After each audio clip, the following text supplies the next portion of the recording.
Because it's free chat again, so today's video I will talk mostly about Sanhua. So as you can take a look my video about mostly I post run about Changli and Sanhua. So the reason why I highlight this time more about Sanhua because Changli is 5 stars, so of course she will get more attention.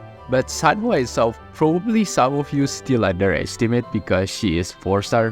Typically gacha game, if you see 4 star, people will underestimate. But I can say again, Sanhua should not be underestimated. Why? This is what I want to talk about because I will tell you she's probably better than everything. I can even say she's maybe one of the best 4 stars. So yeah, let's get started. So the first thing I want to highlight about Sanhua is that she's very flexible as a character right now.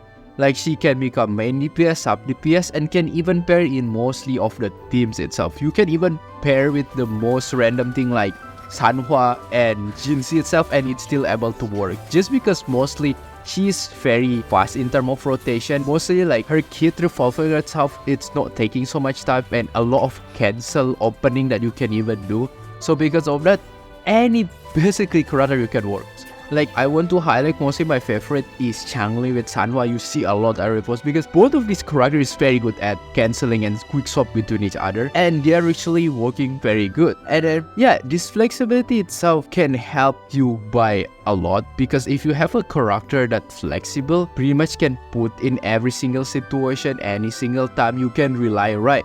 It's not feel niche. And other than that, you can just change the role. As a main DPS, sub PS, that's good, right? It feels like multi-purpose in one package. And as a character, I feel it brings you a lot of high value. That's why I say like Sanhua is good in terms of flexibility. Second, Sanhua is easy to use, literally brain dead.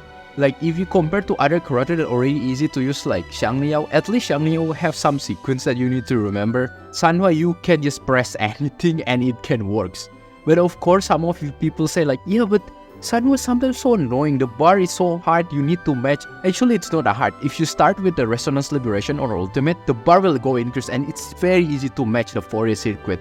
So if you ask me what is my usually typical rotation order that I like to do, I usually like to do with the Ultimate, skill, and I end with for the circuit. Why? Because I already have S6 Sanhua and then I need to break the glacier to get the attack buff. So usually I start with the ultimate and then I will do skill and after I will end the for the circuit, so it will just break all the glacier in there and then I will get the attack. So usually I end like that and I change the next character. Third, she is very fast in term rotation and Concertor charge is actually very fast. So this is actually very huge if rotation is very fast because you can do quick swap or cancelling. So that's why I just usually pair with Changli so they can just change very fast between each other. Also, Concerto charge is really fast. So if you really need a Moonlit candidate, she always one of the best because it's just very fast. Literally, the consequence I usually do like ultimate, skill, and do the further circuit is usually already full. That's how fast it is.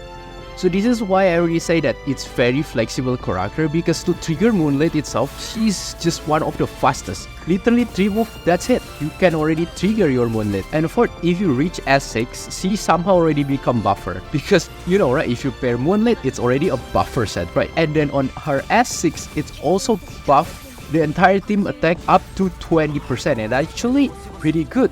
Other thing is, if you have any character that can benefit from basic attack, she also can give that buff through the outro skill. So far now we don't really have any basic attacker, but the one that closest that can benefit, which is Changli, if you want to get the stack right, so you can do basic attack. So that's why again I really like to play with Changli. So at S6 she somehow can become buffer too. So yeah, imagine right now she can become main DPS, sub DPS, and also can become a buffer. That's why I really say she's really flexible character.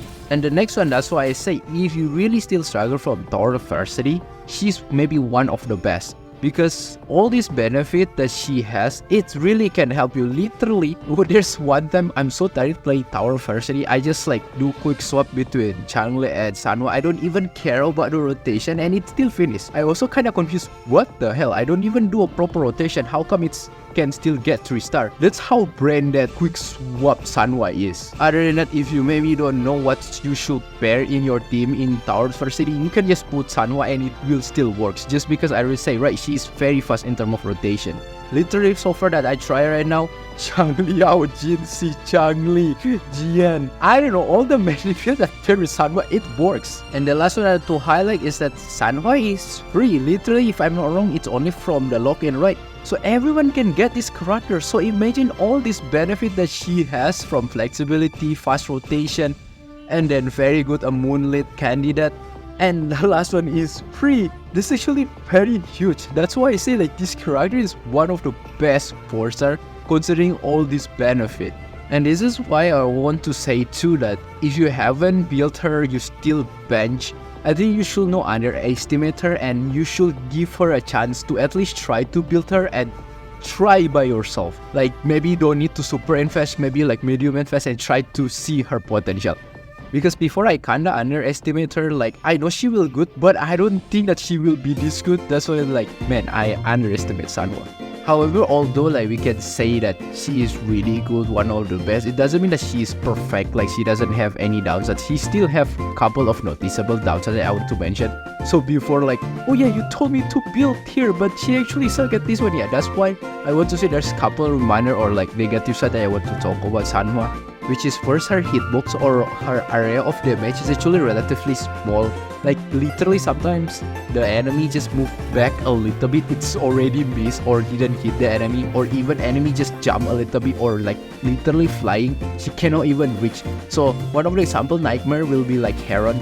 Heron, if you don't time very well your Sanhua, you will miss most of the case. So yeah, be careful in that her hitbox is quite like small, so you need to a little bit near to the enemy. Second, this is not really a big deal, but some of her sequence or gate is not fully utilized, but yeah, it's not really a big deal. Let's say one of the example is that she need to do basic attack 5 in order to get the crit rate from the S1 itself. But somehow for me it's very hard for you to trigger if you want to do quick swap, because most of the case you just use the Resonance Liberation skill for the circuit, you already swap, right? So you don't really have time to do basic attack 5, so you kind of feel waste with that sequence. Although yeah, if you want to use as a many pass, that one will be useful. So that's why I say it's not really a big deal. So that's pretty much it. I will just end in here. If you wonder what is the build for Sanhua, I just show a quick recap of the build itself. Of course, take note, this is not a build guide video, so if you want more detail, you can check another video that more detailed. Also, the one that I want to mention that if you already have Moonlit, most of the case you don't even need any more energy regen, or probably just super a little bit. And most of the case is always full whenever you back to Sanhua. That's how fast also you can spam her ultimate. So if you like this video, feel free to hit the button and like, and I will see you next time. Bye.